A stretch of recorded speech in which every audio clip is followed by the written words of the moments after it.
최근 한국교통안전공단이 조사한 바에 따르면 보행 신호등이 설치되어 있는 횡단보도, 우리 교회 앞에도 있죠. 신호등이 있고 횡단보도가 있습니다. 그런데 이처럼 보행 신호등이 설치되어 있는 횡단보도를 건너는 보행자들의 67.7%, 그러니까 10명 중에 7명 가까운 사람들이 불안감을 느낀다고 그래요. 신호등도 있고 횡단보도인데 불안감을 느낀다고 그럽니다. 그 이유가 무엇일까요? 우리 모두에게는 크고 작은 경험들이 있을 겁니다.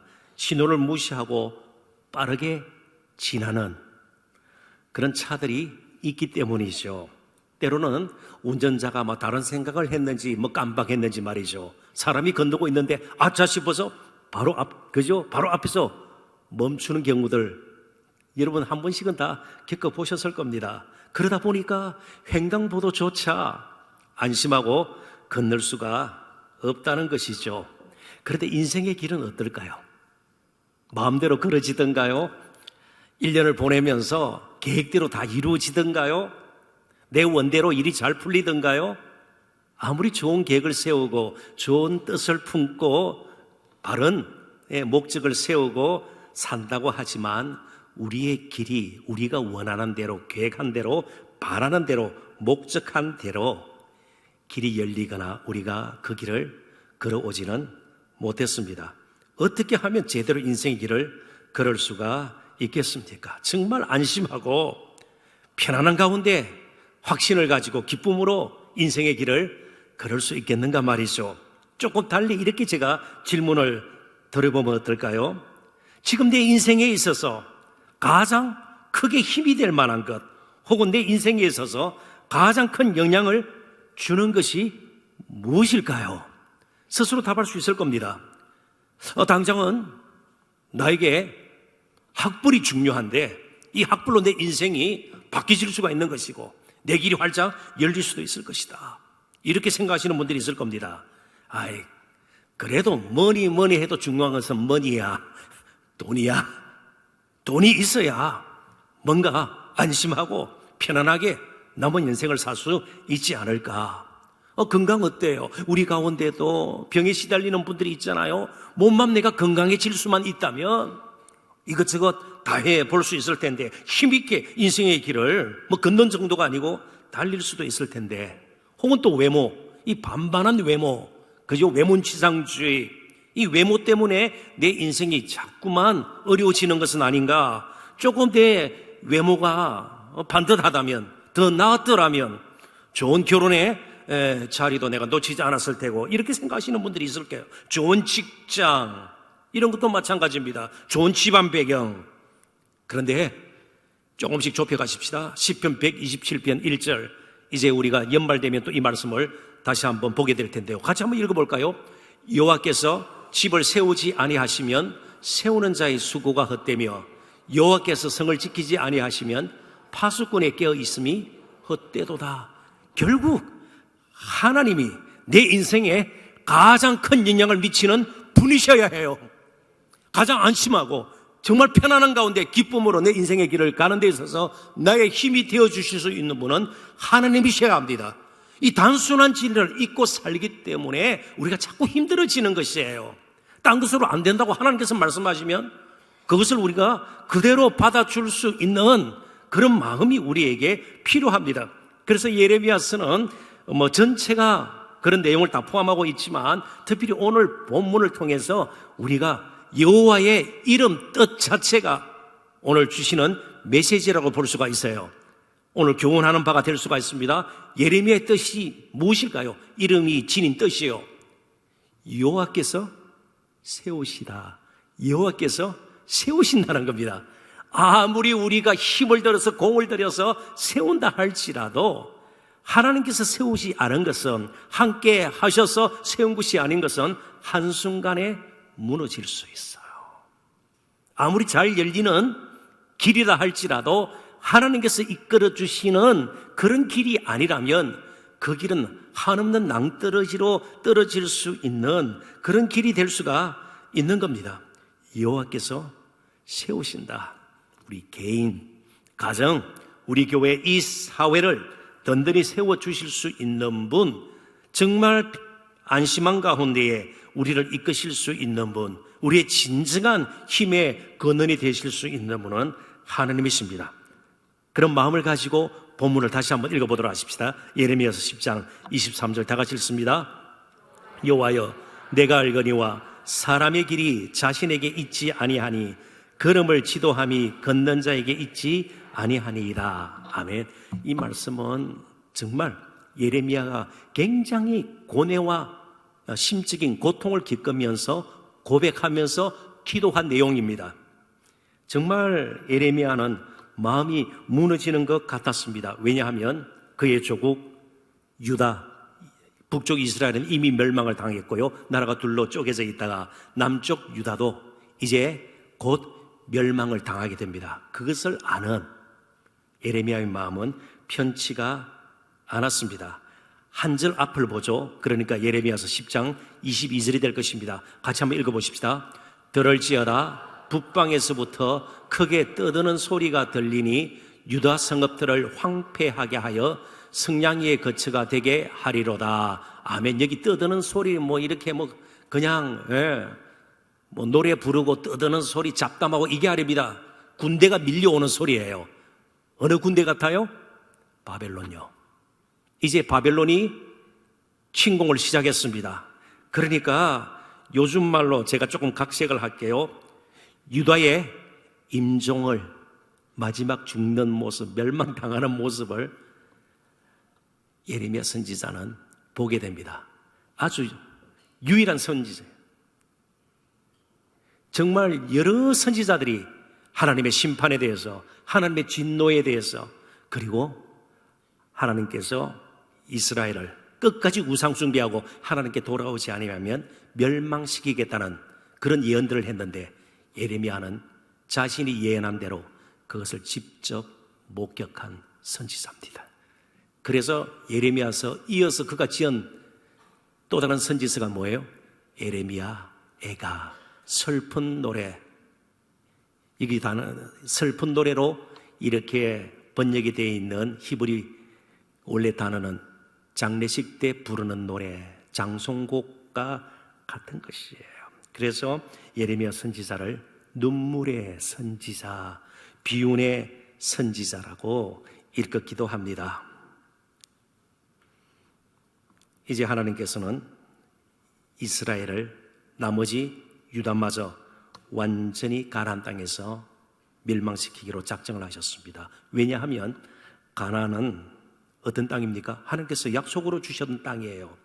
그러니까 이스라엘 백성들이 애굽을 떠나서 가나안에 들어가서 온갖 종류의 우상들로 뒤범벅이 되어 있는 그 가나안 땅에서 오직 하나님만 참 신이시고 하나님만 섬김의 대상이고 정말 의와 거룩을 그들이 지키면서 하나님의 백성의 모습을 드러내야 되는데 어느 가나안 족속보다 못지않게 열심으로 우상을 섬겼습니다. 그러니까 이스라엘 백성들이 가나안 땅에 있어야 될 이유가 없어진 겁니다. 가나안의 한 족속처럼 되어버렸고 하나님과의 약속은 완전히 무너지고 말았습니다. 그래서 이제 예레미야는요, 그럼에도 불구하고 하나님께서는 여전히 이스라엘을 이끌고 계시다. 멸망을 당하더라도 하나님의 신실하심은 변하지 않을 것이다. 그렇게 지금 고백하고 그런 가운데서 하나님 뜻이 이루어지기를 원합니다. 기도를 하고 있는 것이죠. 그런데 이 말씀을 잘못 보면 하나님께서 그럼을 지도하면 우리는 할 일이 없다, 그렇게 생각할 수 있잖아요. 더욱이 잠언에도 최소한 두 구절을 보면 비슷한 내용이 나옵니다. 먼저 그것을 살펴보고, 자 그렇다면 하나님이 다 인도하실 텐데 우리가 애써서 기도할 필요가 있으며 말씀대로 순종할 필요가 있는, 하나님 어차피 자신의 정해진 길을 따라 우리를 이끄실 텐데 이런 생각을 할 수가 있죠. 자, 우선 잠언 16장 9절 똑같이 한번 읽어보십시다. 사람이 마음으로 자기의 길을 계획할지라도 그의 걸음을 인도하시는 이는 여호와시니라. 내용이 비슷합니다. 잠언 20장 24절은 어떨까요? 사람의 걸음은 여호와로 말미암나니 사람이 어찌 자기의 길을 알 수 있으랴. 두 구절을 우리가 추가로 또 읽었습니다. 자, 이쯤 되면 이거 그러면 모든 하나님의 백성들은 운명론자가 아닌가요? 숙명론자가 아니냐? 다 정해진 대로 할 수 없이 끌려다니는 인생 아닙니까? 그거하고 하나님의 인도를 우리는 착각하지 말아야 합니다. 우리는 운명론자가 아니에요. 숙명론자가 아니에요. 인형으로 우리가 지원받지 않았고요. 로봇가 아니에요. 애완경이 아니에요. 자, 그렇다면 하나님의 인도는 무엇입니까? 그걸 우리는 하나님께서 섭리 가운데 우리를 이끄신다. 약속하신 대로 이끄신다. 그런 뜻이에요. 이해가 되시나요? 약속하신 대로 이끄신다는 뜻이에요. 약속하신 대로. 그걸 프로비던스라 그래요. 패털리즘이 아니고 우리는 숙명론자가 아니에요. 하나님과 이스라엘 백성들은 항상 언약 관계가 있는 거예요. 그래서 하나님께서 약속을 주셨어요. 그 약속에 순종하면 그 일들이 이루어져요. 불순종하면요, 그 약속들이 복이 되지 않는 것이에요. 그러니까 하나님께서는 계속해서 이 약속이, 하나님께서 이스라엘과 맺은 이 언약이 이스라엘 백성들을 통해서 이루어지기를 원하고요, 그래서 약속하신 대로 그들을 이끌기를 원하셨는데 계속 불순종하는 겁니다. 계속 약속을 어기는 겁니다. 그러니까 약속을 어기는 사람처럼 할 수 있는 말은 뭐예요? 우리는 운명론자다. 아니에요. 하나님과 우리는 약속을 맺고 사는 언약의 백성입니다. 자, 요까지는 조금 어렵더라도 그냥 지나가도 괜찮습니다. 자, 그렇다면 하나님의 약속은 그러면 되지도 못할 약속 괜히 만들어 놓고 끝나는 것인가? 하나님 신실하시다고 그랬는데 정말 신실하신가? 신실해요. 그래서 구약 이스라엘은 하나님의 약속을 정말 붙들고 하나님을 의지하고 또 약속을 지키기가 너무 힘들면 하나님께 도움을 구하면서 그 언약 관계를 계속 유지해야 되는데 실패해버렸습니다. 그래서 한 분이 등장을 하시게 돼요. 그래서 그분은 구약에서는 새 싹시다 이렇게 표현되기도 하고요, 때로는 때로는 여호와의 종 에베드 야훼, 이사야는 그렇게 그분을 그림을 그렸습니다. 때로는 누굴까요? 참 이스라엘이신 예수 그리스도를 통해서 이제 하나님의 약속이 성취가 됩니다. 이스라엘이 실패했는데 이분은 실패하지 않아요. 그 약속을 성취할 뿐이에요. 그래서 에레미야서 31장에 가면 드디어 새로운 언약이 나옵니다.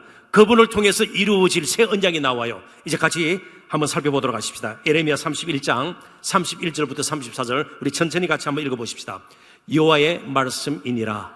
보라, 날이 이르리니 내가 이스라엘 집과 유다 집에 새 언약을 맺으리라. 이 언약은 내가 그들의 조상들의 손을 잡고 애굽 땅에서 인도하여 내던 날에 맺은 것과 같이 아니할 것은 내가 그들의 남편이 되었어도 그들이 내 언약을 깨뜨렸음이라. 여호와의 말씀이니라. 그러나 그날 후에 내가 이스라엘 집과 맺을 언약은 이러하니 곧 내가 나의 법을 그들의 속에 두며 그들의 마음에 기록하여 나는 그들의 하나님이 되고 그들은 내 백성이 될 것이라. 여호와의 말씀이니라. 그들이 다시는 각기 이웃과 형제를 가리켜 이르기를 너는 여호와를 알라 하지 아니하리니 이는 작은 자로부터 큰 자까지 다 나를 알기 때문이라. 내가 그들의 악행을 사하고 다시는 그 죄를 기억하지 아니하리라. 여호와의 말씀이니라. 아멘. 누구를 통해서 이 약속이 성취가 될까요? 예수 그리스도요. 너무 쉬워져 버렸습니다. 이제 저와 여러분은 예수 그리스도 안에서 성령으로 말미암아 하나님을 알게 되었고 하나님을 경험하게 되었고 찬양하게 되었고요, 그리고 약속대로 살지 않으면 불편해서 견디지 못하는 그런 존재가 되어버렸습니다.